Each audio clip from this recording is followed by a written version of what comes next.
आतापर्यंतच्या क्लासमध्ये आपण बघितलं की राष्ट्रीय उत्पन्न मोजण्याच्या पद्धती 3 पद्धती आहेत. उत्पन्न पद्धत, उत्पादन पद्धत आणि खर्च पद्धत.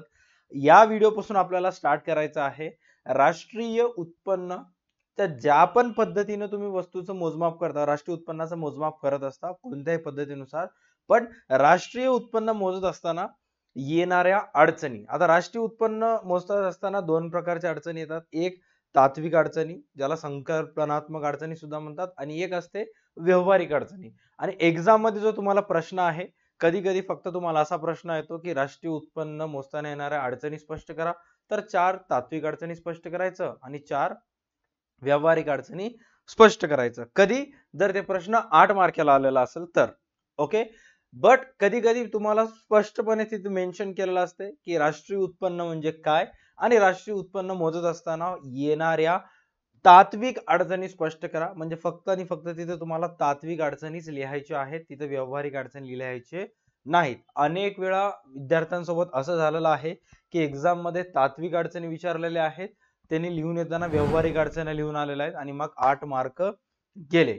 सो असं तुमच्यासोबत प्रँक होऊ नये, असं तुमच्यासोबत स्कॅम होऊ नये, म्हणून अगोदरपासूनच नीट समजून घ्यायचंय की तात्विक अडचणी कशा प्रकारचे असतात आणि व्यावहारिक अडचणी कशा प्रकारच्या असतात. राईट. आपल्या युट्यूब चॅनलवर तुम्हाला दोन्ही व्हिडिओज मिळून जातील. Don't worry about it. तर सर्वात पहिला राष्ट्रीय उत्पन्न मोजत असताना येणाऱ्या जे तात्विक अडचणी आहेत त्यालाच दुसरं नाव असं दिलेलं आहे की संकल्पनात्मक अडचणी. आता हे कोणते कोणते अडचणी आहेत चेक करा.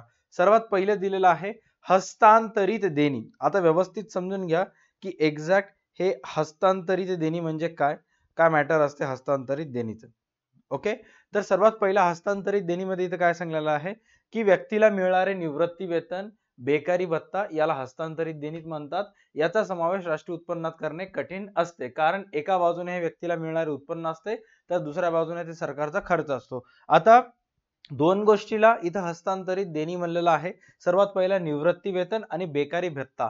निवृत्ती वेतन म्हणजे काय की एखादा एक कर्मचारी असेल, त्यानं देशाला 20 वर्ष 25 वर्ष सेवा दिलेली आहे आणि त्याच्या सेवा संपुष्टात आल्यानंतर तो रिटायर झाल्यानंतर सरकारमार्फत काही ना काही त्याला निवृत्ती वेतन मिळत असते, ज्याला इंग्लिश मध्ये म्हणतात पेन्शन.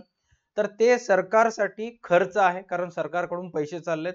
आणि दुसऱ्या पॉइंट ऑफ व्ह्यू बघायला गेलं तर त्या व्यक्तीसाठी ते उत्पन्न आहे.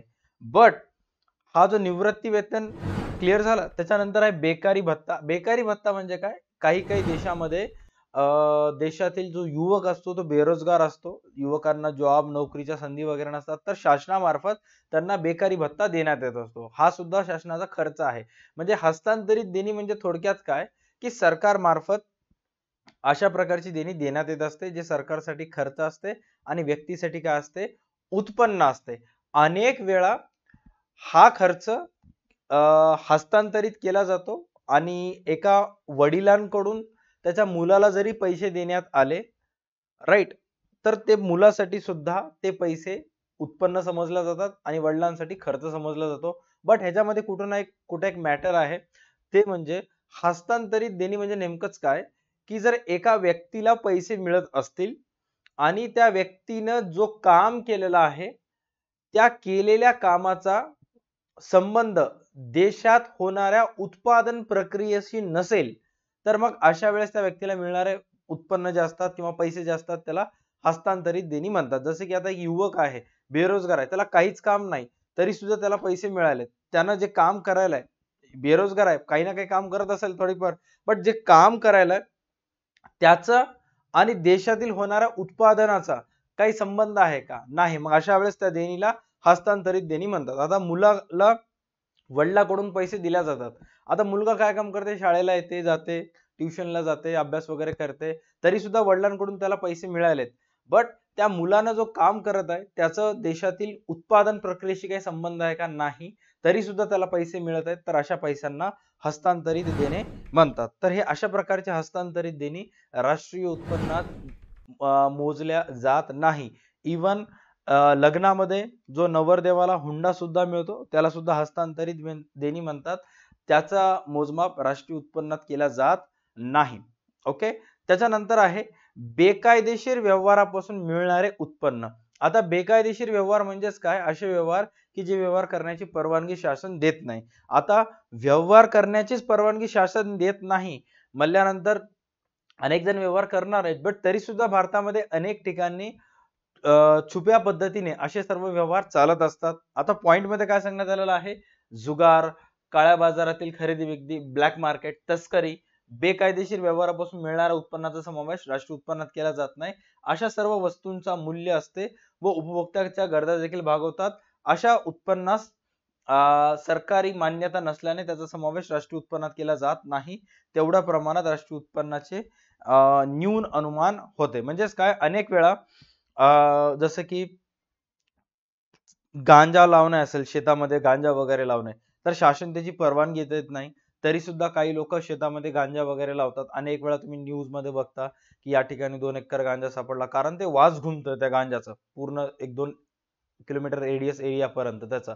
आणि मग ज्यालाही तो वास ओळखू आला तो लगेच सांगतो, मग गव्हर्नमेंटला माहिती जाते, मग शेत येऊन जप्त वगैरे करत असतात. तर अशा प्रकारचे जे व्यवहार असतात ज्याची परवानगी शासन देत नाही, तरी सुद्धा काही लोक ह्या प्रकारचे व्यवहार करत असतात.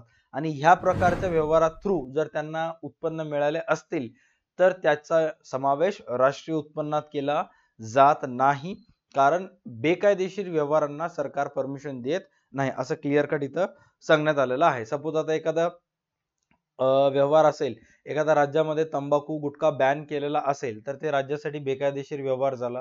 मग त्या राज्यातील पर्टिक्युलर उत्पन्न मोजत असताना त्या तंबाखू गुटखा विकून जे पण पैसे आले याचा मोजमाप केला जात नाही. त्याच्यानंतर आहे विनामूल्य सेवा.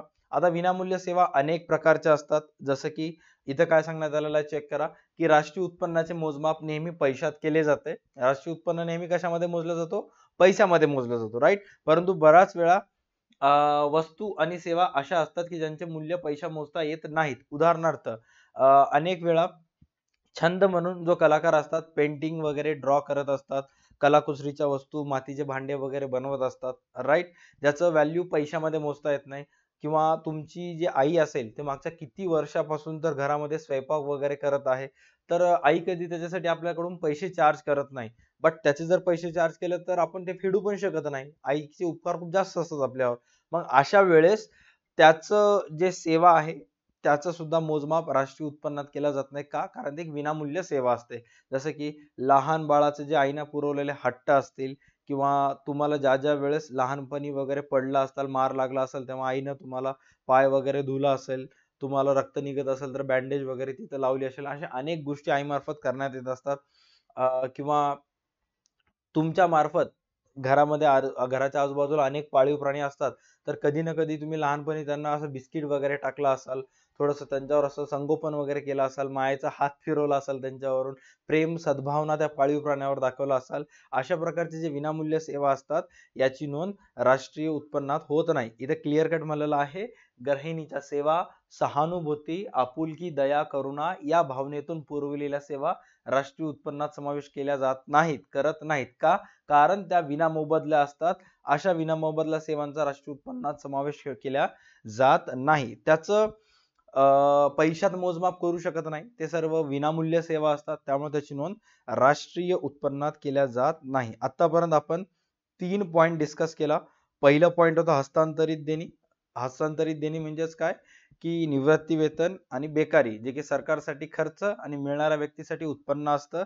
ज्या व्यक्तीला ते पैसे मिळालेत तर तो जो काम करायला आहे त्या कामाचं देशात होणाऱ्या उत्पादनासोबत उत्पादन प्रक्रियेसोबत काही घेणं देणं नसते, त्यामुळे त्याला हस्तांतरित देणी असं म्हणतात. तेच जर एखादा इंजिनियर, डॉक्टर सेवा पुरवित असेल, एखादा टीचर शिकवत असेल, किंवा चार्टर्ड अकाउंटंट ऑडिटिंगचं काम करत असेल, तर त्याचा देशात होणाऱ्या उत्पादन प्रक्रियेशी त्याचं घेणं देणं आहे.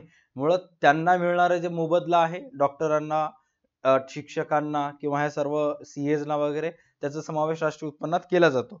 त्यानंतर बेकायदेशीर व्यवहार, ज्या व्यवहाराची परवानगी शासन देत नाही त्याला बेकायदेशीर व्यवहार म्हणतात. बेकायदेशीर व्यवहारापासून मिळणाऱ्या उत्पन्नाची नोंद राष्ट्रीय उत्पन्नात केल्या जात नाही. विनामूल्य सेवा म्हणजेच काय की ज्या वस्तूंचं किंवा सेवेचं मोजमाप पैशाच्या स्वरूपात करता येत नाही, त्याची नोंद राष्ट्रीय उत्पन्नात केल्या जात नाही. त्याच्यानंतर आहे स्व उपभोगासाठीचे उत्पादन. स्व उपभोगासाठीचे उत्पादन म्हणजेच काय, थोडक्यात सांगायचं असेल तर अनेक वेळा शेतात पिकणारा जो माल असतो, शेतकरी 100 किलो जर गव्हाचं उत्पादन झालं तर त्यापैकी 20 किलो तो स्वतः ठेवून घेतो, 80 किलोची विक्री बाजारपेठेत करत असतो. तर त्या 20 किलोची जी नोंद आहे त्याचा नोंद राष्ट्रीय उत्पन्नात केल्या जात नाही. काय सांगण्यात आलेलं आहे की अन्नधान्य, भाजीपाला आणि इतर शेती उत्पादने जी स्व उपभोगासाठी उत्पादित केली जातात ती बाजारात विक्रीसाठी येत नाहीत, पण अशा वस्तूंचे मूल्य बाजारभावानुसार निश्चित करून अशा वस्तूंचा अंदाजे किमती राष्ट्रीय उत्पन्नात समाविष्ट केली जातात. माझं म्हणायचं तात्पर्य असं होतं की त्याचा समावेश केला जात नाही, बट समाविष्ट केल्या जात नाहीत असं नाही, बट राष्ट्रीय उत्पन्नामध्ये समाविष्ट करत असताना अचूकरित्या त्याचा समाविष्ट होत नाही. म्हणजे जे माहिती सरकार ऍड करते ते अंदाजित ऍड करत असते, राईट. ऍक्युरेट माहिती त्याच्याशी रिलेटेड आपल्याला मिळत नाही. आता कोणता शेतकरी सांगणार आहे की त्यानं घरी किती ठेवून घेतला, म्हणजे तुम्ही किती शेतकऱ्यांना विचारणार, राईट. अंदाजच उत्पन्न काढलं जातं की ओव्हरऑल एका राज्याचं, एका जिल्ह्याचं मध्ये गव्हाचं उत्पादन किती झालेलं आहे आणि एकूण उत्पादनापैकी 10% उत्पादन स्व उपभोगासाठी उपभोगले जाते असं त्या अंदाजित किमती काढत असतं. म्हणजे थोडक्यात काय की स्व उपभोगासाठीचे जे उत्पादन असते त्याची रक्कम अंदाजित काढली जाते आणि अंदाजित रक्कम काढून त्याचा समावेश राष्ट्रीय उत्पन्नात केला जातो. तर इथं अडचण काय आहे की ती जी अंदाजित रक्कम आहे म्हणजे अंदाजित उत्पादन आहे ते एक्झॅक्ट किती आहे हे माहित होत नसतं, त्यामुळे हे कुठं ना कुठं अडचण समजली जाते. त्याच्यानंतर आहे परकीय कंपन्यांची उत्पन्न. आता परकीय कंपन्या म्हणजेच काय, जसे की ऍपल असेल, सॅमसंग असेल, हे सगळे परकीय कंपन्या आहेत जे भारतामध्ये येऊन व्यवसाय करायलेत. तर आता आंतरराष्ट्रीय नाणेनिधी संघटनेच्या मते परकीय कंपन्या ज्या देशात उत्पादन करतात त्या उत्पादित वस्तूंचा समावेश त्या देशाच्या राष्ट्रीय उत्पन्नात केला जातो. नीट लक्षात घ्या, आंतरराष्ट्रीय नाणेनिधी या संघटनेच्या मते परकीय कंपन्या ज्या देशात उत्पादन करतात त्या उत्पादित वस्तूंचा समावेश त्या देशाच्या राष्ट्रीय उत्पन्नात केला जातो. परकीय कंपन्यांना होणाऱ्या नफ्याचा समावेश मात्र त्यांच्या मूळ देशाच्या राष्ट्रीय उत्पन्नात केला जातो. या पॉइंटला काय म्हणायचं आहे की आता ऍपल कंपनी आहे, सॅमसंग कंपनी आहे, हे साले सगळेजण आपल्या भारतामध्ये वस्तूचं उत्पादन करायले, राईट. बट त्यांना होणारा जे फायदा आहे ते त्यांना होणारा फायदा ते त्यांच्या देशाच्या राष्ट्रीय उत्पन्नात मोजला जात आहे. आता राष्ट्रीय उत्पन्न मोजण्याची जी पद्धती आहे त्याच्यामध्ये दोन पद्धती, एकूण 3 पद्धतीपैकी 2 पद्धती एक आहेत उत्पन्न पद्धत आणि एक आहे उत्पादन पद्धत. जर आपण भारताचं राष्ट्रीय उत्पन्न उत्पादन पद्धतीनुसार मोजलात तर मग भौगोलिक सीमेच्या आत म्हणजे भारतामध्ये हे सगळं विदेशी कंपन्या वस्तूचं उत्पादन करायलेत, राईट. उत्पादन प्रक्रियेनुसार जर राष्ट्रीय उत्पन्नाची मोजमाप केली तर हे सगळे परदेशी कंपन्या ज्या वस्तूचं उत्पादन भारतात करायलेत त्याचा समावेश भारताच्या राष्ट्रीय उत्पन्नात होतो, भारताच्या जीडीपी मध्ये होतो. कारण जीडीपी अभ्यासताना आपण बघितलेलं आहे देशाच्या भौगोलिक सीमारेषेच्या आत म्हणून, राईट. त्यानंतर जर समजा आपण आपल्या भारताचं राष्ट्रीय उत्पन्न उत्पन्न पद्धतीनुसार मोजलं, राईट, उत्पन्न पद्धतीनुसार, मग आर मायनस पी करता आपण, म्हणजे याचा अर्थ उत्पादन पद्धतीनुसार मोजला तर यांचं उत्पादनाचं मोजमाप करावं लागत आहे. उत्पन्न पद्धतीनुसार मोजला तर याचा समावेश होत नाही, त्यामुळे कुठं ना कुठं हे एक अडचण आहे. त्यानंतर सरकारी क्षेत्र, शासनाकडून जे आपल्या देशाचं सरकार असतं संरक्षणाचं, सार्वजनिक प्रशासनाचं, कायदा सुव्यवस्था इत्यादी अनेक सार्वजनिक सेवा पुरविल्या जातात. अशा सार्वजनिक सेवांचं मूल्य निश्चित करणे अवघड असते, कारण अशांच्या सेवांचे वास्तव मूल्य माहित नसते, म्हणून अशा सार्वजनिक सेवा अंतिम सेवा म्हणून राष्ट्रीय उत्पन्नात समाविष्ट केल्या जातात. आता बघा, शासनाकडून जे सेवा पुरविल्या जातात जसं की संरक्षणाचं, देशाच्या सीमेवर जे देशाचे सुरक्षा जवान तैनात केलेले आहेत, सियाचीन सारख्या ठिकाणी -डिग्री टेम्परेचर मध्ये काम करतात, त्यांना पगार किती असते 40,000 50,000 त्यांना मिळणारी पगार असते आणि त्यांच्या मार्फत ऍक्च्युअल मध्ये जी सेवा पुरविली जाते याच्यापेक्षा मिळणारी पगार खूप कमी असते, म्हणजे त्याचं वास्तव मूल्य त्या 40,000 पेक्षा किती आहे, जास्त आहे. देशामध्ये सार्वजनिक प्रशासन, कायदा व सुव्यवस्था, गणपती मिरवणूकच्या ठिकाणी, त्याच्यानंतर दुर्गा मातेच्या मिरवणूकच्या त्यावेळेस, दिवाळीच्या वेळेस, अनेक वेळा ज्या वेळेस आपण उत्सव साजरा करत असता तर आपले पोलीस बांधव त्या उत्सवात मध्ये सुद्धा स्वतःची ड्युटी बजावत असतात. 12-12, 15-15, 16-16 घंटेची त्यांना ड्युटी असते, हे करून ते घर वगैरे काम करत असतात. अशा वेळेस त्यांना मिळणारी पगार आणि त्यांच्या वास्तव त्यांना मिळणारी पगार आणि त्याचं वास्तव मोबदला हे कुठं ना कुठं त्या 20,000 30,000 पगारीपेक्षा जास्त असतं. तर इथं काय सांगण्यात आलेलं आहे, अशा सार्वजनिक सेवांचे मूल्य निश्चित करणे अवघड असते, कारण अशा सेवांचे वास्तव मूल्य माहीत नसते.